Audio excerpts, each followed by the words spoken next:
Hello everyone, welcome to the channel. कैसे हैं आप लोग? आई होप सब बढ़िया कर रहे होंगे। आपकी स्टडीज अच्छी चल रही है, इसी उम्मीद के साथ आज हम लेकर आ रहे हैं हमारी डे 24 ऑफ 45 आवर चैलेंज। और डे 24 पे हम आ गए हैं। और आज की जो क्लास है इसमें हम हमारा जो इंडियन इको है उसका सेकंड चैप्टर का सेकंड पार्ट कवर करेंगे और उसको यहाँ पर हम कंप्लीट कर देंगे। तो बहुत लंबी वीडियो नहीं होने वाली है, नॉर्मल साइज एक छोटी सी वीडियो रहेगी। देखिएगा क्या क्या हम इसमें कवर करेंगे, आज के क्या चैलेंजेस हमारे। सबसे पहले हम बात करेंगे आज इसमें जो इंपॉर्टेंट टॉपिक है आपका ग्रीन रिवोल्यूशन। ठीक है, ठीक है जी। देन हम समझेंगे यहाँ पे इंडस्ट्रियल सेक्टर के बारे में ड्यूरिंग दिस 1950 से 1990 के बीच में। And industrial policy resolution again IPR 1956, इसको हम समझेंगे। एंड स्मॉल स्केल इंडस्ट्रीज का क्या रोल रहा इंडस्ट्रियल डेवलपमेंट में, इसको हम देखेंगे। और लास्ट में हम देखेंगे फॉरेन ट्रेड। ठीक है, तो ये टोटल हमको कुछ टॉपिक्स है जो आज की क्लास में हमको कवर यहाँ पर करने हैं। ठीक है बच्चों, तो शुरू करते हैं आज की क्लास। सबसे पहला आ गया ग्रीन रिवोल्यूशन और टेक्निकल रिफॉर्म्स भी इसको हम बोलते हैं। ठीक है, तो ग्रीन रिवोल्यूशन क्या था? ग्रीन हरित, हिंदी में बोलो तो हरित क्रांति। तो ग्रीन रिवोल्यूशन एक ऐसा रिवोल्यूशन है जिसकी जो किस लिए किया गया कि सब्सटेंशियल राइज हो जाए प्रोडक्शन में फूड ग्रेन्स की। ठीक है जी, तो it refers to the large increase in the production of food grains. ठीक है, resulting from the use of high yield variety seeds. तो आपकी जो यहाँ पर जो टेक्निकल रिफॉर्म्स बोल रहे हैं, किस लिए बोल रहे हैं कि यहाँ पर एक नई तरह की सीड्स का हमने यूज किया। HYV सीड्स, इसको हम शॉर्ट में बोलते हैं हाई यील्ड वैरायटी सीड्स। ठीक है, तो इन सीड्स का इस्तेमाल करके खेती के अंदर प्रोडक्शन को बढ़ाना ही ग्रीन रेवोल्यूशन कहलाता है बच्चों। ठीक है, तो इसके दो मेजर इफेक्ट्स जो है ग्रीन रेवोल्यूशन के क्या आते हैं बच्चों। एक तो ये कि सब्सटेंशियल राइज हो गया हमारा इसके अंदर फ्रूट ग्रेन के अंदर। एंड दूसरा ये हमारी जो प्रोडक्टिविटी है, हमारा जो पर हेक्टेयर की हम बात कर रहे थे कि पर हेक्टेयर आउटपुट हमारा बहुत कम था, तो पर हेक्टेयर आउटपुट हमारा यहाँ पर बढ़ गया। ठीक है, तो इंडिया ने विटनेस किया ग्रीन रिवोल्यूशन कब से बेटा? स्टार्टिंग फ्रॉम 1967 से 68 में। ठीक है, इस पहले ही साल के अंदर जो है हमारा प्रोडक्शन 25% से इंक्रीज हो गया। देन इसकी बात करें तो इंडियन इकोनॉमी के अंदर जो ग्रीन रिवोल्यूशन है दो फेजेस के अंदर चला है, इसके दो फेजेस चले हैं। ठीक है बच्चों, ये बात भी हम दो फेज हम यहाँ पे पढ़ लेंगे। Then father of green revolution कौन है? Doctor HS Swaminathan. ये ध्यान रखिएगा, आपके MCQ में आ सकता है। तो ग्रीन रेवोल्यूशन की हम बात करें तो हमने क्या कहा कि दो फेजेस के अंदर ग्रीन रेवोल्यूशन इंप्लीमेंट हुआ देश के अंदर। पहला फेज था mid 60s 70s and second phase was mid 70s 80s के बीच में। ठीक है जी, तो पहले फेज में green revolution was restricted mainly to rice and wheat. Okay sir, and कौन से एरियाज थे जहां पे चला था ये? पंजाब, आंध्र प्रदेश एंड तमिलनाडु। ठीक है जी, पंजाब, आंध्र प्रदेश एंड तमिलनाडु। ठीक है, देन सेकंड फेज जो आया उसके अंदर आया ग्रीन रेवोल्यूशन स्प्रेड हुआ ऑलमोस्ट द होल कंट्री। ठीक है, मतलब जहां जहां पर भी ये जमीनें हैं अच्छी, जहां पर की ये उपज हो सकती है, खेती हो सकती है, वहां पर सारे एरिया में ग्रीन रेवोल्यूशन स्प्रेड हमारा हो गया। ठीक है सर, ये बात भी समझ में आ गई। अब यहाँ पे आप देखेंगे हरियाणा का नाम नहीं है, तो ध्यान रखिएगा पंजाब ड्यूरिंग दिस पीरियड जो हरियाणा था उस वक्त फॉर्मेशन हुआ ही नहीं था उसका, पंजाब का ही एक पार्ट था। ठीक है, तो आपको यहाँ पे देखने को मिलेगा सर हरियाणा में भी तो खेती होती है। हाँ, हरियाणा भी है, पंजाब में हरियाणा इंक्लूडेड था एट दैट टाइम। चलिए आगे बढ़ते हैं। बोले सर HYV सीड्स क्या है? ये वो सीड्स है, ये वो मतलब हाइब्रिड सीड्स है बच्चों, जो कि अच्छी क्वालिटी के हैं। These seeds are better quality seeds. Then इनके अंदर अच्छी बात क्या है? लो मैच्योरिटी पीरियड है। लो मैच्योरिटी पीरियड मींस कि जैसे कि पहले जो बीज होता था वो किसान जब बोता था तो एक 6-7 महीने का एक प्रोसेस लगता था, 8 महीने का, जिसमें जाकर खेती तैयार होती थी। लेकिन जो HYV सीड्स है ये 4 से 5 महीने में आपको फसल तैयार करके दे देते थे। तो मैच्योरिटी पीरियड इसका कम था। हाईली प्रोडक्टिव, ज्यादा आपको प्रोडक्शन जो मिलेगा ज्यादा मिलता था। एंड आर डिजीज रेजिस्टेंट, बीमारियां भी जल्दी से इन सीड्स को नहीं लगती थी। ये एक बात समझ में आ गई? ठीक है सर, इन सीड्स की वजह से 25 to 100% जो है हमारा यील्ड बेटा इंक्रीज हो गया नॉर्मल सीड्स के कंपैरिजन में, जिसको हम देसी बीज बोलते हैं। ठीक है जी, गवर्नमेंट ने एनकरेज किया इन सीड्स के यूज को, जिससे कि क्रॉप की प्रोडक्टिविटी बढ़ सके। ठीक है सर, HYV सीड्स कहां डेवलप हुए थे बच्चों? मैक्सिको में हुए थे बाय डॉक्टर नॉर्मन बोरलॉन्ग। ठीक है, जो कि एक अमेरिकन एग्रीकल्चर साइंटिस्ट थे। इन बातों का हमें ध्यान यहाँ पर रखना है। तो HYV सीड्स जो है बेटर क्वालिटी सीड्स हैं, जिनका लो मैच्योरिटी पीरियड है और हाई प्रोडक्टिविटी है, एंड डिजीज रेजिस्टेंट भी ये सीड्स होते हैं। ठीक है जी, इनकी वजह से प्रोडक्शन हमारा 25 से 100% इंक्रीज हो जाता है। ठीक है सर, आगे बढ़ते हैं। चलिए, देन आ गया इसके इफेक्ट्स क्या है ग्रीन रेवोल्यूशन के। तो सबसे पहले हम देखेंगे अचीवमेंट। तो हमने पहले ही बात करी कि आपकी अगर प्रोडक्शन इंक्रीज करेगा, जो HYV सीड्स होंगे उससे प्रोडक्शन 25 से 100% तक आपका इंक्रीज हो रहा है, तो इंक्रीज इन प्रोडक्शन। तो हमारा 82 मिलियन टन से प्रोडक्शन बढ़कर 176 मिलियन टन तक पहुंच गया 1991 आते आते। सेल्फ सफिशिएंसी की बात करें तो पहले जहां पर हमारा देश जो है इंपोर्ट करता था वीट को अमेरिका वगैरह से, वहां पर हम लोग सेल्फ सफिशिएंट हो गए। इवन हम एक्सपोर्ट करने लगे, हम इस कंडीशन में आ गए कि हमको हमारे पास इतना फूड ग्रेन्स का स्टॉक हो गया कि हम उसको एक्सपोर्ट भी कर पा रहे थे। अपने देश की जनता की जरूरतों को पूरा करने के बाद भी माल इतना बच गया, इतना अनाज बच जाता था कि उसको हम एक्सपोर्ट कर पा रहे थे। तो सेल्फ सफिशिएंसी हो गया। Then increase in area under cultivation. Area under cultivation मतलब ये है, ऐसा नहीं है कि लैंड से लैंड बढ़ गया। बेसिक बात ये है कि जैसे कि हमने बात करी, पहले आप 1 हेक्टेयर लैंड में खेती करते थे, आप 1 हेक्टेयर लैंड में खेती करते थे, आप साल में एक बार ही कर पाते थे, साल में 1 टाइम ए ईयर, ठीक है। अब हमने देखा कि एचवाईवी सीड्स जो है इनका लो मैच्योरिटी पीरियड है, दैट मींस आपको 4-5 महीने में खेती मिल जाएगी, तो आपके पास 6-7 महीने और बच गए दूसरे साल कंप्लीट होने में, तो आप दूसरी खेती ले पाओगे with HYV seeds. With HYV seeds आप क्या 2 times, minimum 2 times a year आप खेती कर सकते हो, ठीक है। तो 2 तरह की खेती साल में आपको मिल जाती थी, और यहाँ पर नॉर्मल सीड्स में हम लोग क्या है, एक बार ही खेती कर पा रहे थे। तो इस वजह से हमारे पास क्या हो गया, सेम लैंड में हम 2 बार कल्टीवेशन कर पा रहे हैं, तो हमारा एरिया अंडर कल्टीवेशन यहाँ पर इंक्रीज हो गया because with the use of HYV seeds, ठीक है जी। आगे बढ़ते हैं। Shift from subsistence to commercial farming. पहले जहां पर किसान खुद के खाने योग्य अनाज उगाता था, अब क्या है, वो कॉमर्शियल फार्मिंग पे भी ध्यान दे सकता था, क्योंकि उसको एक अच्छा खासा सरप्लस मिल रहा था, और एक दूसरा साल में 2 बार वो खेती कर सकता था। तो मान लो एक सीजन में उसने वीट उगाई है, तो दूसरे सीजन में उसने कॉटन का प्रोडक्शन किया। तो कहने का मतलब कॉमर्शियल क्रॉप्स का प्रोडक्शन भी यहाँ पर होने लग गया। Change in farmers outlook. पहले खेती को बड़ा ही एक ऐसा बिजनेस, वो काम समझा जाता था कि यार ये तो गरीब किसान, इंडिया में किसान की इमेज, जो पुरानी इमेज है क्या है, वो आप कोई भी मूवी देखते हो, पुरानी मूवी देखोगे तो किसान आपको गरीबी दिखाया गया है, ठीक है। तो बेसिकली अब किसान का आउटलुक चेंज हो रहा था, ठीक है। अब जो किसान है वो खेती को एक प्रॉफिटेबल बिजनेस की तरह देखने लग गया, क्योंकि उसको 2 टाइम्स 2 बार खेती मिलने लगी, तो ज्यादा प्रोडक्शन मिलने लग गया, तो उसके बाद सरप्लस बचने लग गया, ठीक है जी। तो ये एक बात होगी हमारे ग्रीन रिवोल्यूशन की।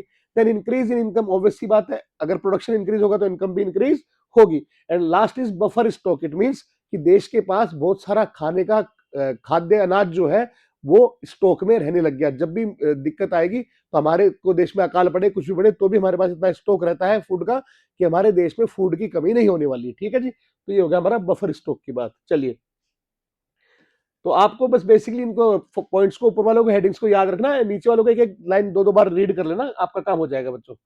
Then failure of green revolution. अब इसके फेलियर क्या थे सर, अभी तो आपने इतनी अच्छी अच्छी बातें करी, अब फेलियर की बातें कर रहे हो, बिल्कुल कुछ जगह पे इसमें इशू भी आया। सबसे पहला क्या, कन्फाइंड टू फूड क्रॉप्स, कि ग्रीन रिवोल्यूशन जो है इसका जो इम्पैक्ट ज्यादा हुआ किस पे हुआ, उन क्रॉप्स पे हुआ जो कि खाने का, जैसे राइस और वीट की हम बात कर रहे हैं, तो फूड क्रॉप्स में ज्यादा इसका इंप्लीमेंटेशन हुआ। जबकि और तरह की जो खेती है, जैसे कि आपके पल्सेस है, जूट है, कॉटन है, ऑयल सीड्स है, टी है, इनमें ग्रीन रिवोल्यूशन का इफेक्ट नहीं आ पाया, ठीक है जी। एक बात हो गई सर। देन दूसरा लिमिटेड कवरेज, ठीक है। लिमिटेड कवरेज से मतलब ये है, देखो ग्रीन रेवोल्यूशन में क्या है, जो ये एचवाईवी सीड्स होते हैं ना, इनको इरिगेशन प्रॉपर चाहिए, ठीक है, इनको इरिगेशन प्रॉपर चाहिए, फर्टिलाइजर्स चाहिए, एंड लैंड जो होगा बेसिकली जो प्लेन्स होते हैं वहीं पर इसकी खेती ढंग से हमारी हो पाती है। बेसिकली अगर हम बात करें वीट की या राइस की, जो भी हम बात कर रहे हैं, ठीक है। तो इस वजह से इसका कवरेज लिमिटेड है। Spread of green revolution has not been uniform, has not been uniform. ये पूरे देश में यूनिफॉर्मिटी के साथ नहीं लगा sir. It was practised only in few states के अंदर ही इसका इंप्लीमेंटेशन हो पाया, जैसे कि पंजाब है, हरियाणा है, महाराष्ट्र है, तमिलनाडु है, western Uttar Pradesh, and in some parts of Andhra Pradesh. तो इन स्टेट्स का नाम आप याद रखिएगा, Punjab, Haryana, Maharashtra, Tamil Nadu, western Uttar Pradesh and some parts of Andhra Pradesh में ही जो है ग्रीन रेवोल्यूशन पूरी तरह से इंप्लीमेंट हो पाया था, ठीक है जी। इनइक्वालिटी अमंग फार्मर्स, तो बेटा एचवाईवी सीड्स को क्या चाहिए, प्रॉपर इरिगेशन फैसिलिटी चाहिए, फर्टिलाइजर चाहिए, पेस्टिसाइड्स चाहिए, जो कि स्मॉल फार्मर्स अफोर्ड नहीं कर सकते थे, जो कि स्मॉल फार्मर्स अफोर्ड नहीं कर पा रहे थे, क्योंकि इनपुट्स जो है महंगे आ रहे थे। Sorry. Hence, only big farmers were benefited from green revolution who could afford required inputs, ठीक है जी। तो इस वजह से जो है इनइक्वालिटी बढ़ गई स्मॉल और बिग फार्मर्स के बीच में। तो ये इसके कुछ फेलियर्स की बातें हो गई।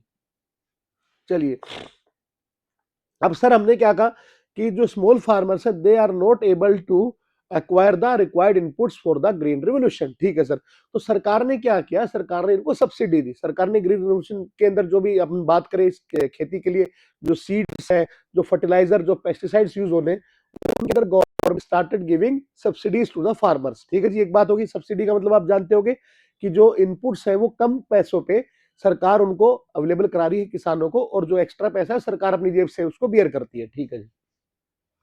तो subsidies in context of farmer mean they get inputs at low price lower than the market price, is price lower than the market price. तो ग्रीन रेवोल्यूशन को प्रमोट करने के लिए गवर्नमेंट ने जो है सब्सिडीज दी किसानों को। ठीक है जी। अब इस सब्सिडीज के अगेंस्ट कुछ आर्गुमेंट्स है, इसके फेवर में कुछ आर्गुमेंट्स है। ठीक है जी। अगेंस्ट जो लोग बोलते हैं वो क्या बातें बोलते हैं, ध्यान दीजिएगा। इन्होंने कहा कि भैया एचवाईवी टेक्नोलॉजी जो है वाइडली अडॉप्टेड हो चुकी है। जो आपका ग्रीन रेवोल्यूशन का पर्पस था कि आपका देश में जो हरित क्रांति आए, मोस्ट ऑफ द फार्मर्स जो है इस टेक्नोलॉजी को यूज करें और इससे प्रोडक्शन करें, तो आपका वो पर्पस सर्व हो चुका है। तब सब्सिडीज की जरूरत नहीं है, इनका कहने का मतलब ये है। एक बात। दूसरी बात इन्होंने कहा कि सब्सिडीज बेसिकली आपको फार्मर से ज्यादा किसको किसको बेनिफिट दे रही है, बोले सर फर्टिलाइजर इंडस्ट्री को।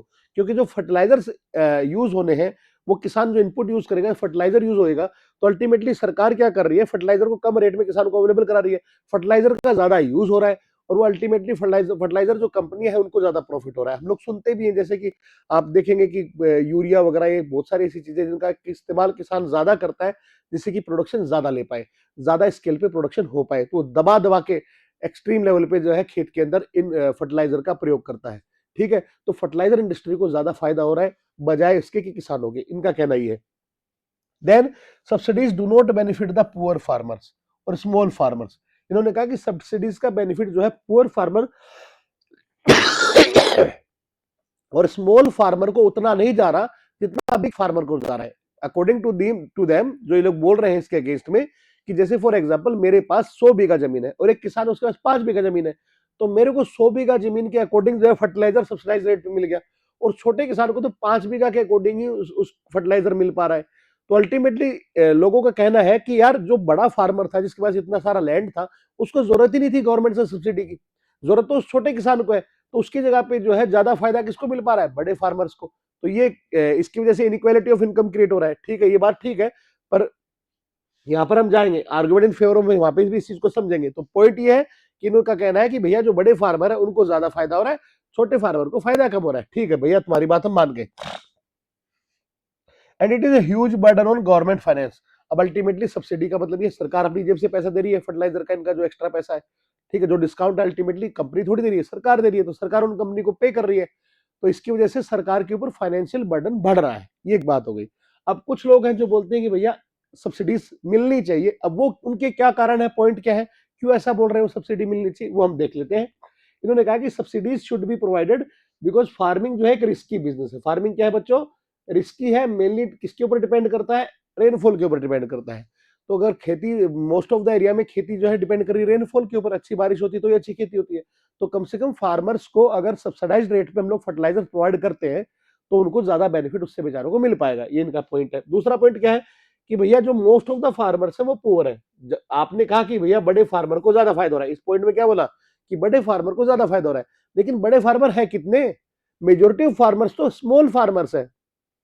ठीक है भाई, मैं भी किसी गांव से बिलोंग करता हूं, तो मैं भी जानता हूं कि जो अगर पूरे गांव की अगर हम बात करें, तो अगर 1,000 लोग हैं तो कुछ 10-20 आदमियों के पास थोड़ी जमीन ज्यादा होगी, बाकी मेजोरिटी के जो फार्मर्स है उनके पास स्मॉल लैंड है। ठीक है, तो इस वजह से क्या है कि जो फार्मर्स है पुअर है, उनके पास कम लैंड है, तो वो लोग अफोर्ड नहीं कर सकते, they are not able to afford the required inputs. तो आप इस चीज में कि बड़े फार्मर को फायदा हो रहा है, इस ये सोच के अगर सरकार सब्सिडी को एलिमिनेट करे तो वो भी ठीक नहीं होगा। ठीक है, सब्सिडी प्रोवाइड करती है इंसेंटिव फार्मर्स को कि भैया न्यू टेक्नोलॉजी को आप अडॉप्ट करो। फार्मर क्यों अडॉप्ट करेगा एचवाईवी सीड्स को, क्योंकि उसको कम रेट में बीज और फर्टिलाइजर वगैरह सॉरी मिल रहे हैं, तो उसको इंसेंटिव प्रोवाइड करता है, तो उसको मोटिवेशन मिलता है और वो इसको अडॉप्ट करता है। एंड लास्ट पॉइंट इज, अगर आप सब्सिडीज को एलिमिनेट कर दोगे तो भैया जो बड़ा किसान है वो तो क्या करेगा, वो तो अफोर्ड कर ही लेगा, लेकिन पुअर जो फार्मर है, जो छोटा किसान है, जिसके पास छोटे कम लैंड है, वो उसको अफोर्ड नहीं कर पाएगा और वो उसको यूज नहीं कर पाएगा। तो बड़ा किसान जो है वो और ज्यादा अमीर होगा और जो छोटा किसान है वो और ज्यादा गरीब होगा, तो इससे इनइक्वालिटी इंक्रीज होगी। ये एक बेसिक बेसिक 4 पॉइंट है, आपको ध्यान रखने हैं regarding arguments against subsidy and in favour of subsidies. Next पढ़ते हैं, चलिए इंडस्ट्रियल सेक्टर के बारे में देखेंगे। ठीक है जी, तो इंडस्ट्रियल सेक्टर की बात करें तो कोई भी डेवलपिंग कंट्री या कोई भी अंडर डेवलप्ड कंट्री हो, डेवलपमेंट कब होएगा उसके अंदर? जब उसका इंडस्ट्रियल सेक्टर जो है, जब उसकी इंडस्ट्रीज डेवलप करेंगे, जब उस देश में इंडस्ट्रीज, नई नई इंडस्ट्रीज आएंगी, नई नई फैक्ट्रियां लगेंगी, तो ऑब्वियसली बात है रोजगार बढ़ेगा, एम्प्लॉयमेंट बढ़ेगा और इनकम बढ़ेगी। तो the developing country like India can progress only if they have a good industrial sector. ठीक है जी। Industry provides employment, promote modernisation and overall prosperity in the country. ठीक है सर, ये बात समझ आ गई। At the time of independence हमारा जो इंडस्ट्रियल सेक्टर था, हमारा जो इंडस्ट्रियल बेस था, वो बहुत ज्यादा वीक था at the time of independence. ये बात भी समझ में आ गई। मेनली हमने पढ़ा था लास्ट चैप्टर में भी कि कॉटन, टेक्सटाइल और जूट इंडस्ट्रीज ही मोस्टली थी इंडिया के अंदर, बाकी कोई ऐसा कोई इंडस्ट्री नहीं थी, कोई कैपिटल गुड इंडस्ट्री नहीं थी। सिर्फ दो, only two well managed iron and steel industries Jamshedpur और कोलकाता के अंदर थी, बाकी कुछ था नहीं, और ओवरऑल इसका कंट्रीब्यूशन जीडीपी में भी बहुत कम था। ठीक है जी, ये कुछ बातें हमारी हो गई पास्ट को लेकर के। ठीक है, ऐसी हमारी स्थिति थी। फिर क्या हुआ साहब? अब देश आजाद हुआ तो हमको पता लगा कि हम तो बहुत गरीब हैं, more than 40% people were poor. और इंडस्ट्रियलाइजेशन के लिए क्या चाहिए? पैसा चाहिए, फंड्स चाहिए। पैसा कहां से आएगा? तो प्राइवेट सेक्टर के पास पैसा नहीं था, बहुत सारे इश्यूज थे। तो गवर्नमेंट ने क्या किया, जो इंडस्ट्रियल डेवलपमेंट का काम है वो अपने हाथों में लिया, और गवर्नमेंट ने पब्लिक सेक्टर अंडरटेकिंग्स अलग अलग जगह पे स्टैब्लिश की देश में। पब्लिक सेक्टर अंडरटेकिंग्स क्या होती है बेटा? गवर्नमेंट कंपनी होती है। क्या होती है? Government company. तो गवर्नमेंट ने खुद ने ही प्रोडक्शन का काम जिम्मा अपने हाथों में लिया। ठीक है, तो public sector undertakings include those enterprises which are owned and managed by the government. ठीक है जी। ठीक है, तो government ventures into the industrial sector through PSUs to promote heavy and basic industries and develop the infrastructure of the country. ठीक है साहब, ये बात हो गई। अब ऐसा क्यों, गवर्नमेंट को क्यों ऐसा करना पड़ा, क्यों पब्लिक सेक्टर को लीडिंग रोल देना पड़ा इंडस्ट्रियल डेवलपमेंट के लिए? तो भैया इसके तीन कारण है। सबसे पहला कारण है लैक ऑफ कैपिटल। आजादी के टाइम देश गरीब था, देश में जो प्राइवेट सेक्टर था उसकी इतनी हालत नहीं थी, उसके पास इतना रिक्वायर्ड रिसोर्सेज नहीं था, कैपिटल नहीं था कि वो इंडस्ट्रीज के अंदर ज्यादा पैसा लगा सके। ये एक बात हो गई सर। ठीक है, इस वजह से क्या हुआ, गवर्नमेंट को आगे आना पड़ा और गवर्नमेंट को अपनी कंपनी स्टैब्लिश करनी पड़ी।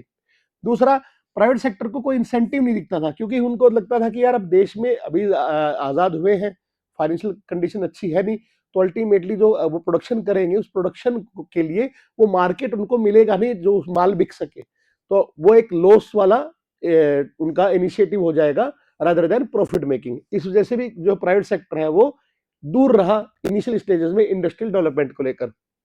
Last one is objective of social welfare. कहीं ना कहीं सरकार जो है, कहीं ना कहीं गवर्नमेंट जो है, उसका व्यू ये था कि अगर प्राइवेट सेक्टर को अलाउ कर दिया हमने कि वो अपने हिसाब से ऑपरेट करे, तो इससे इनइक्वालिटी ऑफ इनकम जनरेट होगी। ठीक है, तो गवर्नमेंट का जो ऑब्जेक्टिव था इक्विटी और सोशल वेलफेयर का, वो अचीव नहीं हो पाएगा। वो अचीव किससे होगा? That can be achieved only through the direct participation bye the government. तो 3 पॉइंट ध्यान रखिएगा, क्यों प्राइवेट सेक्टर की जगह पर गवर्नमेंट पब्लिक सेक्टर को इंडस्ट्रियल डेवलपमेंट के लिए आगे आना पड़ा। एक तो lack of capital, private sector के पास इतना रिसोर्सेज नहीं था कि वो इंडस्ट्रीज को सेटअप कर पाए इनिशियल स्टेज में। दूसरा, प्राइवेट सेक्टर को इतनी उम्मीद नहीं थी कि भैया उनका जो प्रोडक्शन होगा वो देश के अंदर बिक पाएगा, लोग उसको ले पाएंगे, अफोर्ड कर पाएंगे, तो अल्टीमेटली लॉस उनके लिए हो सकता है। एंड तीसरी बात, गवर्नमेंट भी इस आउटलुक की थी कि गवर्नमेंट चाहती थी कि देश में इक्विटी इक्वालिटी बनी रहे, सोशल वेलफेयर हो। तो कहीं ना कहीं गवर्नमेंट देखती थी कि अगर प्राइवेट सेक्टर के हाथ में सारी चीज हमने दे दी तो होगा क्या, उससे एक्सप्लॉयटेशन होगा लोगों का और अल्टीमेटली नुकसान होगा। ठीक है, सोशल वेलफेयर वगैरह अचीव नहीं हो पाएगा। ठीक है जी, ये 3 पॉइंट को आपको ध्यान में रखना है। अब साहब आगे बड़ा इंपॉर्टेंट हमारे पास industrial policy resolution 1956, that is IPR 1956। तो आईपीआर 1956 है क्या, इसकी डेफिनेशन क्या है समझिएगा। These are the procedures. क्या होते हैं बच्चों? ये प्रोसीजर है, प्रिंसिपल्स है, पॉलिसीज है, रूल्स है, रेगुलेशंस है, किसको? इंडस्ट्रियल अंडरटेकिंग को कंट्रोल करने के लिए। ठीक है, इंडस्ट्रियल अंडरटेकिंग्स को कंट्रोल करने के लिए।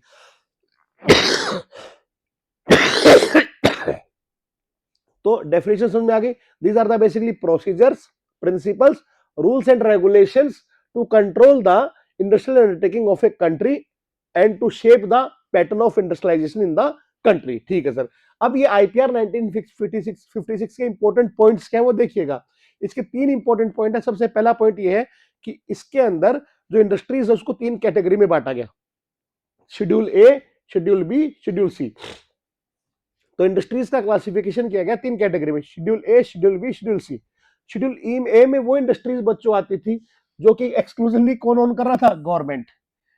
शेड्यूल ए में वो इंडस्ट्रीज थी जो एक्सक्लूसिवली कौन ओन कर रहा था बच्चों, गवर्नमेंट। मतलब कि यहां पर जो है प्राइवेट सेक्टर अपना प्रोडक्शन नहीं कर सकता, इसके अंदर पार्टिसिपेट नहीं कर सकता। जैसे कि आर्म्स एंड एम्यूनिशन है, तो अगर ऐसी कोई फैक्ट्री हो सरकारी लगाएगी। एटॉमिक एनर्जी सरकारी देखेगी। हैवियर कोर इंडस्ट्रीज जैसे कि आपका कोल इंडिया हो गया, भेल हो गया, ये सब ये क्या करेगी, सरकारी देखेगी। Indian railways, aircraft, oil shipping etcetera. तो बिफोर 1990 अगर हम बात करें तो हमारे पास एयरलाइंस भी कौन सी होती थी, एयर इंडिया होती थी जो गवर्नमेंट थी। ठीक है जी, ये बात हो गई। ठीक है सर, शेड्यूल बी में क्या होगा सर, शेड्यूल बी में जो है दोनों प्राइवेट सेक्टर और पब्लिक सेक्टर ऑपरेट करेंगे। इसमें वो इंडस्ट्रीज आएंगी जिसमें क्या होगा, प्राइवेट सेक्टर भी है, पब्लिक सेक्टर भी है।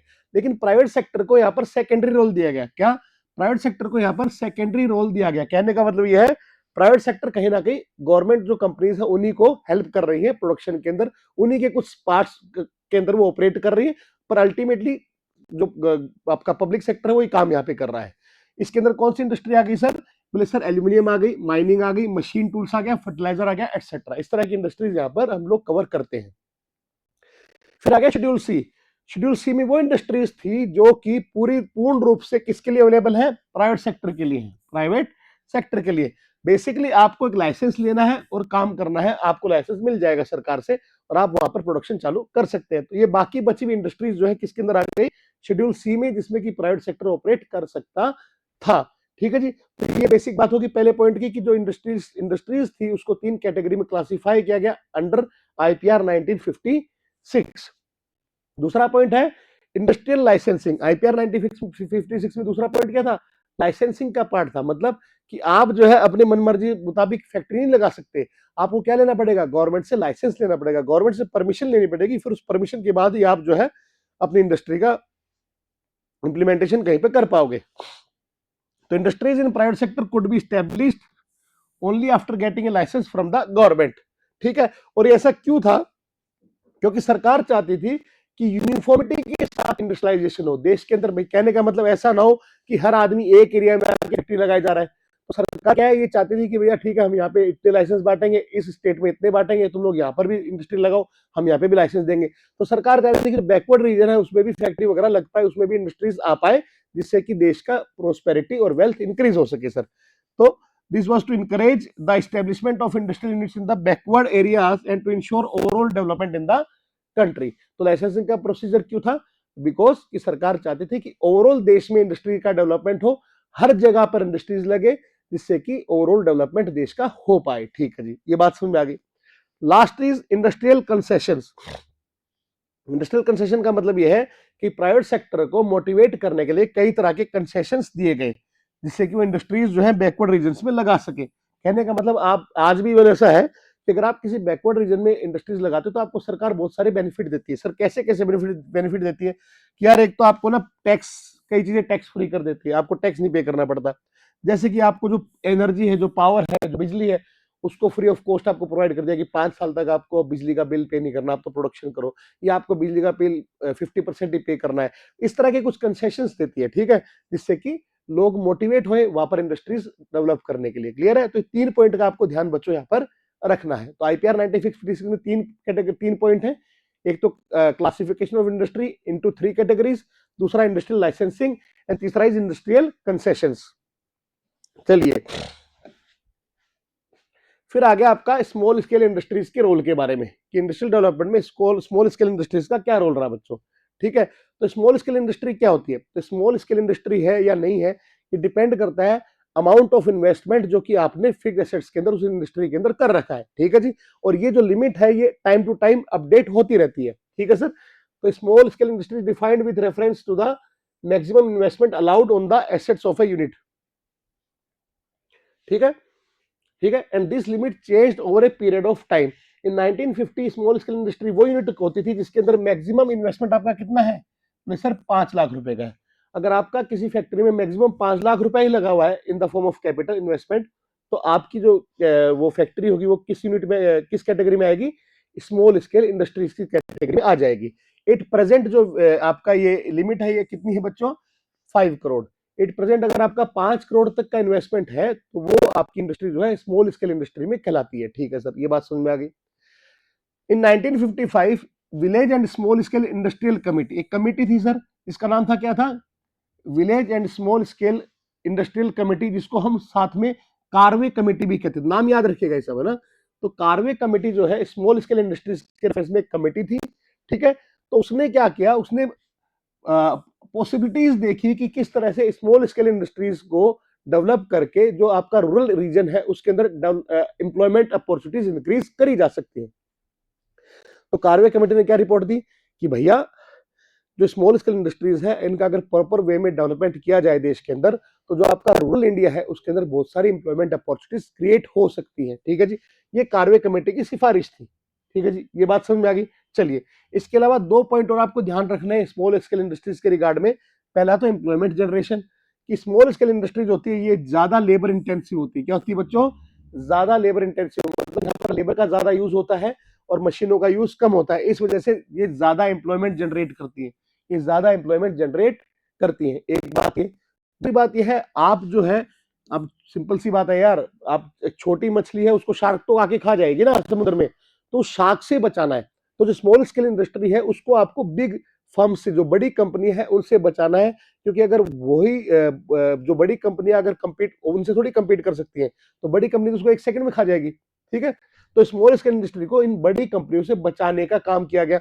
सर वो कैसे किया गया, तो समझ लेना, तो small scale industry can not compete with the big industry. ठीक है सर, ये बात समझ आ गई। They can grow only when protected from the big industry, ये बात भी सर समझ में आ गई। अब प्रोडक्शन कैसे दिया गया, कि भैया जो नंबर ऑफ प्रोडक्ट्स, कई तरह की गुड्स ऐसे थे जिनको रिजर्व कर दिया गया। क्या कर दिया गया बच्चों, रिजर्व कर दिया गया स्मॉल स्केल इंडस्ट्रीज के लिए। कहने का मतलब कुछ टाइप ऑफ गुड्स थे जिनको आप स्मॉल स्केल इंडस्ट्री ही बना सकती थी, बड़ी फैक्ट्री अलाउड ही नहीं थी वो बनाए। फॉर एग्जाम्पल, अगर ये पेन है, अगर ये पेन एक स्मॉल स्केल इंडस्ट्री ही बना सकती है, तो बड़ी फर्म तो बना ही नहीं सकती, तो उससे कंपटीशन स्मॉल स्केल इंडस्ट्री को होगा ही नहीं। तो स्मॉल स्केल इंडस्ट्री जो होगी वो इसको बनाएगी और अपने हिसाब से इसको बेच पाएगी।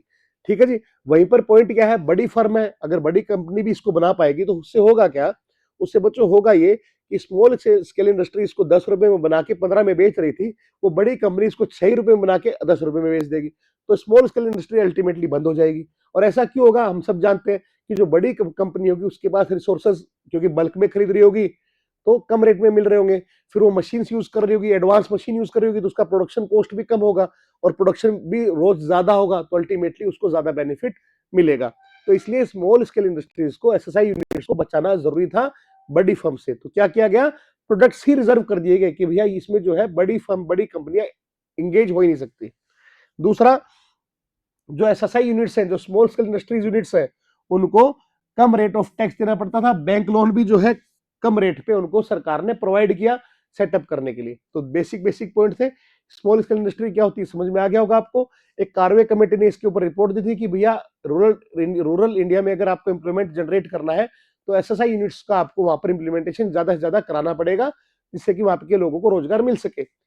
अब दूसरी बात, ज्यादा रोजगार यहाँ पर मिलेगा स्मॉल एसएसआई यूनिट में, रीजन बीइंग ये लेबर इंटेंसिव ज्यादा होती है एंड बड़ी फर्म से इसका प्रोडक्शन करना पड़ेगा, तभी ये ग्रो कर पाएगी। प्रोडक्शन कैसे करेंगे, प्रोडक्शन सर ऐसे करेंगे, एक तो जो गुड्स है, वो जो प्रोडक्ट्स हैं, जो गुड्स हैं, वो हम लोग रिजर्व कर देंगे एसएसआई के लिए स्पेसिफिकली। एंड दूसरा, इनको कम रेट में, रेट ऑफ इंटरेस्ट पे लोन प्रोवाइड करेगी सरकार। इसके अलावा कई तरह के टैक्सेस में इसको बेनिफिट मिलेगा, जिससे कि ये सर्वाइव कर सके। तो ये बेसिक पॉइंट थे हमारे एसएसआई के ऊपर, स्मॉल स्केल इंडस्ट्रीज के ऊपर। फिर आगे सर फॉरेन ट्रेड। अब फॉरेन ट्रेड मतलब हमारा इंपोर्ट एक्सपोर्ट की बात करें, तो सबसे पहले अगर हम बात करें ड्यूरिंग 1950 से 1990 तक की, अगर हम बात कर रहे हैं 1950 से 1990 तक की बात कर रहे हैं, तो हमने क्या किया, इनवर्ड लुकिंग ट्रेड स्ट्रेटजी क्या फॉलो करी बच्चों, इनवर्ड लुकिंग ट्रेड स्ट्रेटजी, मतलब खुद इनवर्ड लुकिंग मतलब खुद के देश में ही देखती हुई ट्रेड स्ट्रेटजी। इसका मतलब क्या है सर, इसका मतलब है, इसका दूसरा नाम होता है बेटा इंपोर्ट सब्स्टिट्यूशन। क्या नाम होता है, इंपोर्ट सब्स्टिट्यूशन। तो गवर्नमेंट ने फॉलो की इनवर्ड लुकिंग ट्रेड स्ट्रेटजी, मतलब एक ऐसी स्ट्रेटजी जिसमें सरकार चाह रही थी कि हम इंपोर्ट कम से कम करें, हम हमारे ही देश में बने हुए गुड्स का उपयोग ज्यादा करें। हमारी जो जनता है, हमारे जो देश के लोग हैं, they must use the goods produced in the India only. ठीक है, इंपोर्ट कम से कम हो। ठीक है जी, तो इसलिए इसको बोलते हैं इनवर्ड लुकिंग ट्रेड स्ट्रेटेजी। अब सरकार ने ऐसा क्यों कहा, इसके पीछे सरकार का एम क्या था, इस स्ट्रेटजी के पीछे सरकार के एम क्या है, ऑब्जेक्टिव क्या है? सबसे पहला एक्सपोर्ट प्रमोशन। क्या है बच्चों? Export promotion. कि सरकार चाह रही है कि एक्सपोर्ट बढ़े, ठीक है, एक्सपोर्ट बढ़े, जिससे कि सरकार के पास ज्यादा फॉरेन एक्सचेंज आए। अगर सरकार, अगर यहाँ के लोग इंपोर्ट ज्यादा करेंगे तो हमारा ऑब्वियस सी बात है फॉरेन एक्सचेंज कम होगा, ज्यादा नहीं होगा, ऑब्वियस सी बात है। तो सरकार देख रही थी कि इंपोर्ट कम से कम हो और यहाँ की जो इंडस्ट्रीज है वो कंपिटिटिव गुड्स बनाकर उसका एक्सपोर्ट ज्यादा करें। दूसरी बात, इंपोर्ट सब्सटीट्यूशन।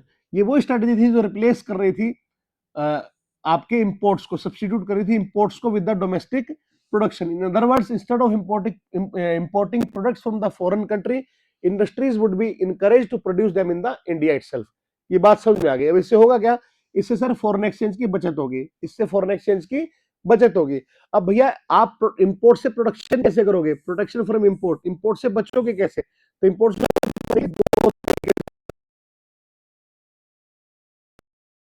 सबसे पहला तरीका तो था, सबसे पहला तरीका तो था बच्चों टैरिफ। टैरिफ का मतलब टैक्स। तो जो आपका इंपोर्टेड गुड्स थे उस पे टैरिफ जो है ज्यादा लगाए गए, ठीक है, टैरिफ ज्यादा लगाया गया, टैक्स ज्यादा लगाया गया इंपोर्ट के ऊपर, जिससे कि इंपोर्ट आपका क्या हो जाए बच्चों? सर एक्सपेंसिव हो जाए। ठीक है सर, ये बात समझ में आ गई।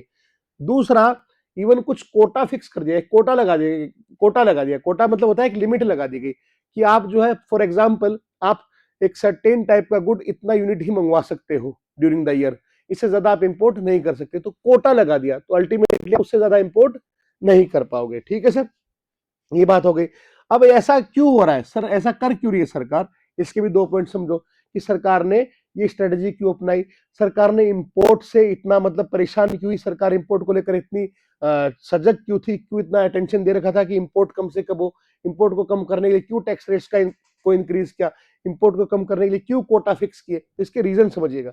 सबसे पहला, this strategy is based on the assumption that industries in developing countries are not in the position to compete against the goods produced in the developed country.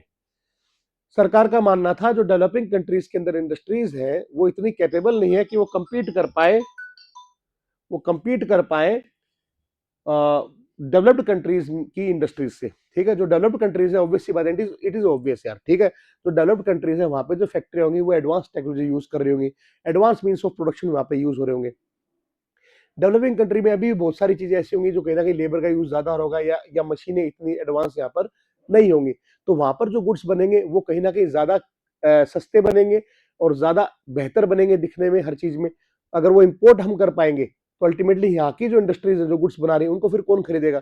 तो ये कारण था, ठीक है, ये गलत कारण नहीं है एट दैट टाइम, ये गलत नहीं है। ठीक है सर, सरकार को लग रहा था कि हमारी जो फैक्ट्री है, हमारी जो कंपनियां है वो भैया कंपीट नहीं कर सकती फॉरेन कंपनी से। ठीक है सर।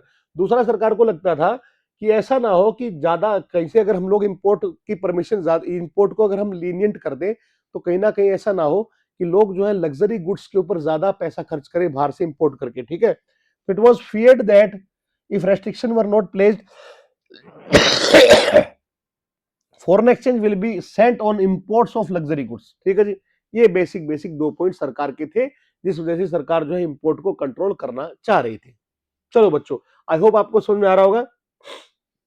नेक्स्ट आ गया, अब इसका क्रिटिकल इवैल्यूएशन कर रहे थे, हमारी इंडस्ट्रियल पॉलिसी का और ट्रेड पॉलिसी दोनों का एक साथ में हम लोग देखते हैं इसका क्रिटिकल इवैल्यूएशन। ठीक है जी, पहला पॉइंट इसके पॉजिटिव इफेक्ट देखेंगे। सबसे पहला पॉजिटिव इफेक्ट क्या है? Increase in proportion of GDP, increase in proportion of GDP. तो कहने का मतलब पहले इंडस्ट्रियल सेक्टर का जो जीडीपी में कंट्रीब्यूशन था कितना था? At the time of independence it was 11.8%, by 1990 it comes to 24.6% of the GDP. ठीक है सर।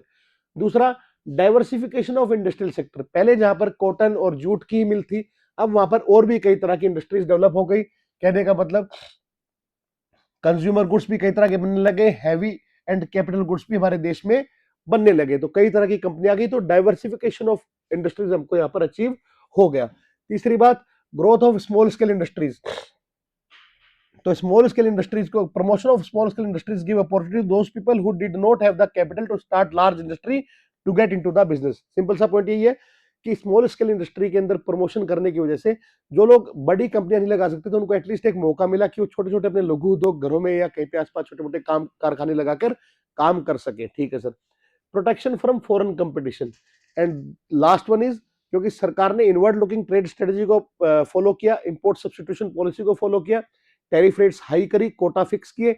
इससे क्या हुआ, हमारा जो इंपोर्ट था देश में, वो इंपोर्ट क्या हुआ, कंट्रोल हो पाया, और देश का की जो फैक्ट्रियां थी, देश में जो इंडस्ट्रीज थी, उनका बचाव हो पाया फॉरेन कंपटीशन से। फॉरेन से कंपटीशन उनको इतना नहीं फेस करना पड़ा। ठीक है सर, ये 4 पॉइंट समझ में आ गए होंगे आपको। एंड लास्ट इज आपका फेलियर। आपकी जो पॉलिसी थी आईपीआर 1956 थी आपकी, या फिर जो भी आपकी इंडस्ट्रियल लाइसेंसिंग वगैरह, ये जो पॉलिसीज आपकी थी, जो भी इंडस्ट्रियल सेक्टर में या फिर आपकी फॉरेन ट्रेड में, इनके नेगेटिव इफेक्ट क्या है वो देखिएगा। सबसे पहला, inefficiency of public sector enterprise. अब हम जानते हैं बाबू, हमारे देश में हम जानते हैं पीएसयू क्या है, गवर्नमेंट कंपनी है, और सरकारी जो कंपनी है उसमें जो नौकरी कर रहा है वो क्या है, सरकारी नौकर है। और सरकारी नौकर का तुम जानते हो, काम करे चाहे नहीं करे, उनको तनख्वाह तो मिल रही है। तो अल्टीमेटली इतना इफेक्टिवली एफिशिएंटली वो लोग काम नहीं कर रहे थे। ठीक है, वहां का जो लेबर था, जो वर्कर था, वो कैजुअली चीजों को ले रहा था। वहां पर बहुत ज्यादा करप्शन था, क्योंकि सरकार का पैसा था, कोई सेठ जी तो थे नहीं संभालने वाले की क्या चीजें हो रही है। तो अल्टीमेटली हाई करप्शन था। तो major drawback in the industrial sector was the inefficient functioning of the public sector, as यहाँ पर ज्यादा लॉसेस होने लग गए। ठीक है, इनएफिशिएंट यूज ऑफ रिसोर्सेज यहाँ पर हमको देखने को मिला। ठीक है, 40 सालों के बाद जो है इन पीएसयूज को, बहुत सारी पीएसयूज को हमने बंद करने की सोची और उनको प्राइवेट सेक्टर के हाथों में दिया। हाई लेवल ऑफ करप्शन वहां पर था। ठीक है जी। दूसरा, misuse of industrial licence. Misuse of industrial licence, the need of to obtain licence to start industry was misused by the industrial houses. ठीक है जी, जो बड़े इंडस्ट्रियलिस्ट थे वो इसको बड़ा यूज करते थे। ठीक है, वो लाइसेंस ले लेते थे और दूसरे लोगों को लाइसेंस देने लेने नहीं देते थे, अड़चने लगाते थे, जिससे कि मोनोपोली क्रिएट हो पाए और उनका कोई कंपटीशन ना हो और वो ज्यादा मुनाफा कमा पाए। तो इंडस्ट्रियल लाइसेंसिंग का भी यहाँ पर मिसयूज हुआ। एंड ऑब्वियस सी बात है, लाइसेंस आपको लेना है सरकार से, तो जिसके सरकार के अंदर अच्छी पकड़ है, सरकार में जिसके अंदर जिसके पास थोड़ा सा वहां पर लाइसेंसिंग है, तो अल्टीमेटली वो करेगा क्या, दूसरे कंपटीटर्स को लाइसेंस लेने में देरी करवाएगा या लेने नहीं देगा, जिससे कि वो माल ज्यादा मुनाफे में बेच सके। सिंपल। एंड देन है एक अननेसेसरी प्रोटेक्शन। सरकार बच रही थी फॉरेन कंपटीशन से, पर कहीं ना कहीं कि समझिएगा आप, अगर ऐसा हो, जैसे फॉर एग्जांपल आपके पास ऐसा हो कि, हम एक छोटा सा एग्जांपल लेते हैं, यूट्यूब का लेते हैं। जैसे यूट्यूब पे मैं पढ़ा रहा हूँ, ठीक है, अब मुझे ये पता हो कि यार मेरे अलावा कोई पढ़ा ही नहीं सकता, किसी के पास लाइसेंस नहीं है, किसी को पढ़ाने की परमिशन नहीं है, तो इससे होगा क्या, मैं कैसा भी रायता फैलाऊं, तुम्हारे पास ऑप्शन तो है नहीं, तुमको कंजप्शन का क्या करना पड़ेगा, जब भी आएगा तुम्हें एक मास्टर मिलेगा, वो जो पढ़ा रहा है, जैसे पढ़ा रहा है, तुम्हें पढ़ना पड़ेगा। वहीं पर अब क्या है कि बहुत सारे लोग क्योंकि पढ़ा सकते हैं, सब अलाउड है, कोई भी आके पढ़ाओ, तो इससे फायदा क्या होता है कि हर कोई टीचर क्या कर रहा है, कंपेटिटिव तरीके से पढ़ाने की कोशिश कर रहा है, ज्यादा बेटर सर्विस, ज्यादा बेटर क्वालिटी देने की कोशिश करता है, जिससे कि जो कंज्यूमर है उसको बेनिफिट ज्यादा से ज्यादा हो सके। तो ये सेम कंसेप्ट है कि अगर आप प्रोडक्शन इंडिया में ही करोगे, बाहर से प्रोडक्शन आप इंपोर्ट नहीं करोगे, तो यहाँ के जो लोग हैं उनके पास कोई ऑप्शन नहीं है, जो यहाँ पे माल बनेगा वही खरीदना पड़ेगा। और यहाँ के जो प्रोड्यूसर्स है उनको पता है कि बाहर से तो इंपोर्ट हो ही नहीं सकता, तो अल्टीमेटली हम जैसा भी बना रहे हैं कचरा, वो इनको खरीदना ही पड़ेगा। तो एक मोनोपोली क्रिएट हो गई। इससे क्या हुआ, इससे कंज्यूमर्स को लॉस हुआ और कंपिटिटिवनेस जो है क्रिएट नहीं हो पाई इंडस्ट्रीज के अंदर। ये एक बात हो गई। Last is shrinking of foreign exchange reserve.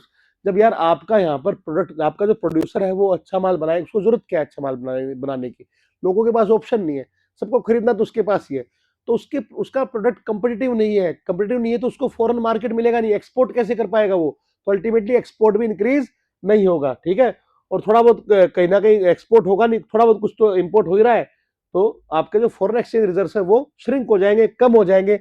And आप देखिएगा, due to import substitution policy और foreign exchange reserve start shrinking and reach, लिखा हुआ है, रीच नहीं है ये, एंड रीच है, and reach their bottom in 1990, because of which we have to pledge our gold reserves with the World Bank to salvage our borrowings। ठीक है जी, तो फॉरेन एक्सचेंज रिजर्व्स बहुत ज्यादा कम हो गए इसके कारण। ठीक है जी, तो इसी के साथ ये क्लास यहाँ पर एंड होती है, चैप्टर हमारा खत्म होता है। आई होप आपको समझ में आ गया होगा।